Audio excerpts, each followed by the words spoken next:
will say I will never let go. I will say no, no, no. I wanna see that you really wanna go. Oh, oh, all the way. I don't care what you think about me. Всем привет! Рада видеть тебя на моем канале. Меня зовут Настя, и сегодня поговорим про то, что выбрать на учебу: планшет либо ноутбук. Я расскажу свое мнение, свой опыт. А опыт у меня есть, я недавно закончила университет, и я много знаю, потому что я пользуюсь на регулярной основе как и планшетом, так и ноутбуком. И если у вас ограниченный бюджет, или вы хотите просто сейчас сделать покупку и выбираете между планшетом либо ноутбуком, сегодня это видео хоть немножко приблизит вас к решению вашей проблемы. И если тебе такая тема интересна, то подписывайся на мой канал, ставь лайк и погнали! В моем арсенале это ноутбук MacBook на 256 гигабайтов на чипе M1, и также планшет, это iPad на 64 гигабайта 10.2. Я буду сравнивать их между собой, и сейчас выясним, что лучше для учебы, может быть даже частично для работы, и что лучше купить первостепенно. Многое зависит от специальности, которую вы выбрали. Многие, например, медики, либо какие-то специальности, связанные с искусством. Многие студенты выбирают планшет, потому что на нем очень удобно вести графики, рисовать какие-то рисунки, еще что-то. Мы сейчас будем говорить в общем, потому что я училась лично на экономической специальности, и я буду говорить свое мнение, мнение своих знакомых, друзей, которые выбирают перед покупкой, и буду делать общее мнение для всех специальностей, что лучше выбрать.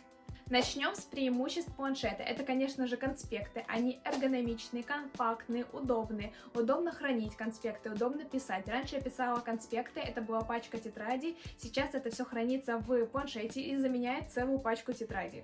Во-вторых, это длительность хранения. Тетрадки иногда теряются, куда-то выкидываются, куда-то ложатся, забываются. В планшете это занимает несколько гигабайтов всего лишь. Все ваши конспекты могут храниться удобно, компактно, очень классно можно их сортировать, можно находить по слову. Например, я иногда использую функцию, когда ты хочешь что-то вспомнить, и тебе нужно срочно найти. В тетрадках ты перелистываешь все время, в планшете ты просто набиваешь поиск по слову и ищешь это в конспекте, и программа ищет в твоем конспекте все, что связано с этой тематикой. Это очень удобно, я пользуюсь этой функцией очень часто. Во-вторых, не нужно таскать очень большое количество ручек, разных линеек, все это есть в приложении. Я использую, кстати, GoodNotes, очень удобное. Оно есть и платная, есть и бесплатная версия. Вот, я прям советую, потому что очень компактно, удобно с ним работать. Конечно же, также удобно в конспектах это то, что вы можете сфотографировать нужный вам слайд и просто его вставить. Я пользуюсь этой функцией тоже очень часто, потому что не хочешь, например, все переписывать, ты просто можешь сфотографировать и выделить с помощью текстовыделителя самое главное. И не нужно переписывать большое количество вообще слов. Удобно работать с книгами. Я, например, изучала английский язык, скачивала английские книги в планшет, и можно просто в самой книге писать нужные вам слова, соединять, писать. Это вообще прям must-have, потому что тетрадки по английскому часто очень здоровые, неудобные. В планшете ты написал быстро, перешел к следующей теме, тоже очень удобная вещь. Планшет очень мобильный, вы можете просто его положить в сумку, он не тяжелый, компактный, удобный, и просто, например, сесть на учебе, написать что-то, открыть нужную книгу. Также вы можете закачать свои книги внутрь, и, например, если с ноутбуком это целая проблема, вам нужно где-то найти место, где сесть. И вообще, если честно, с ноутбука не очень удобно читать книги, глаза быстро устают, то с планшета вы можете сесть даже на кровать, на кухню сесть, я так делаю иногда, либо в транспорте вам нужно быстро что-то прочитать, вы открыли планшет на нужной странице, и, во-первых, глаза не так сильно устают, как от ноутбука. Вообще, если честно, я не представляю, как в ноутбуке читать длинные книги, те же какие-то конспекты, либо учебники по каким-то предметам. В планшете ты просто сел и как книгу читаешь, это очень удобно. Сейчас поговорим о минусах планшета. Конечно же, это то, что неудобно писать и вообще работать с вордовскими файлами. Да, приложение есть, но оно работает, во-первых, коряво, во-вторых, мне неудобно писать большие текста, нужно следить все время за курсивом, нужно следить все время за шириной текста, и на планшете это сделать вообще почти что нереально, потому что очень сложно, и все время что-то прыгает, все время на других устройствах видится и читается не так, как нужно. Я знаю, что можно докупить мышку, у меня такая, например, Bluetooth мышка есть, можно докупить клавиатуру, но в клавиатуре есть несколько минусов. Если это оригинально, то она очень тяжелая, и тогда стоит вопрос, а нужно ли покупать планшет или можно уже сразу ноутбук купить, потому что клавиатура дорогая и тяжелая. А во-вторых, если покупать дешевую клавиатуру, с ней можно работать, но само приложение, например, Word-овское, все равно работает не так хорошо, как на ноутбуке. Офисные программы, они есть в планшетах, их можно закачать, их можно с ними работать, но это все время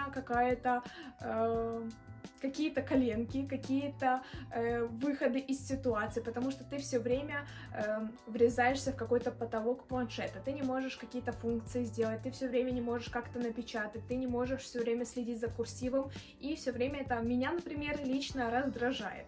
Также презентации. Презентации на планшете можно сделать. Есть PowerPoint, можно скачать. Я делаю иногда презентации в Canva, но тоже очень часто у меня получается проблема с тем, что написать текст, написать нужные слайды, расставить картинки очень удобно. Но вот что считается с написанием текста, с копированием, вставки, это все вызывает трудности и в трудности во времени, потому что если на ноутбуке ты это делаешь в течение получаса-часа, то на планшете это займет тебя в 1,5, а то и 2 раза дольше. И это, я считаю, очень большим неудобством. Также большое количество специальностей, где нужны специальные программы, которые можно установить только на ноутбук. И это очень проблематично. Когда у тебя есть планшет, и ты не можешь загрузить эту программу в планшет, она поддерживается только в ноутбуке. И тогда тебе приходится либо искать, у кого есть ноутбук, либо не делать задания, потому что на планшет его установить невозможно. Это какие-то специальные программы, специализированные. Например, у нас была такая Aris, который можно было только закачать на ноутбук. Планшет очень удобная штука, если вы, например, много конспектов пишете, много чего вам нужно рисовать, писать, вот это все, что нужно сделать на планшете. Мой выбор, конечно же, падает, вы уже, наверное, поняли, на ноутбук, потому что ноутбук более масштабен, ты можешь большое количество приложений, ты можешь в ноутбуке сделать все, что тебе нужно, и для учебы это просто must-have.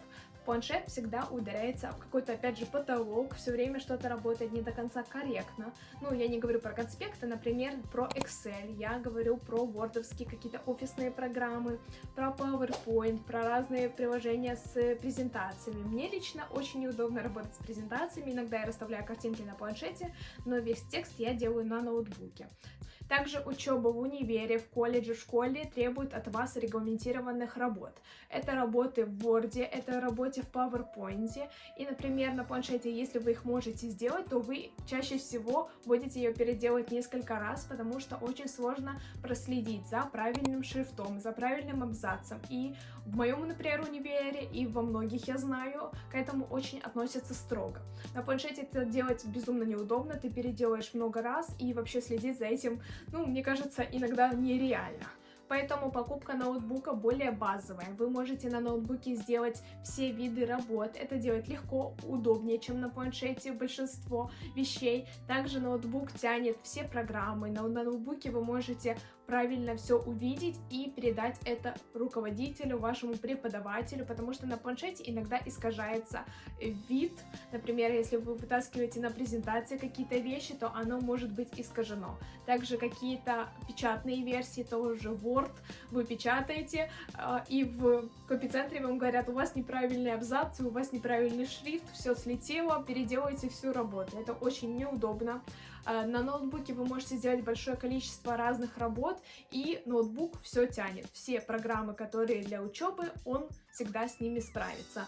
Поэтому, если у вас есть деньги, я бы на первое время предложила бы купить ноутбук, с ним хорошо поработать, и если вам чего-то будет не хватать, у вас есть возможность купить планшет, я купила себе базовый недорогой планшет и делаю на нем конспекты, делаю дополнительную работу, которая будет удобна на планшете. Те же книги читать, английский учить и всякие лекции смотреть, потому что это более мобильно, более удобно.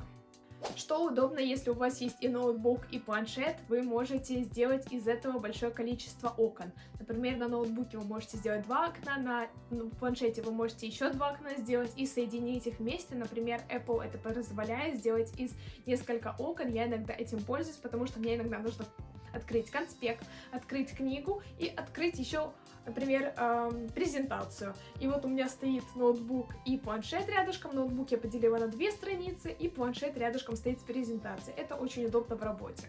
Если у вас есть такая возможность, это, конечно же, лучший вариант.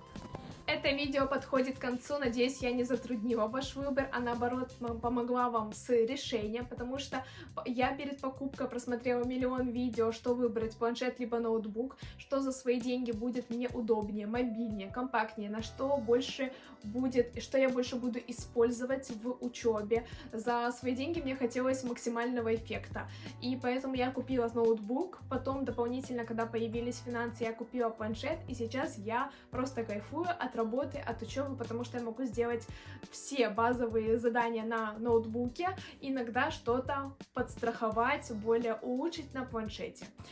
Вот, спасибо, что были со мной. Надеюсь, вам понравилось это видео. Подпишитесь, пожалуйста, на меня. Это очень-очень помогает развитию моему каналу. Поэтому пока-пока.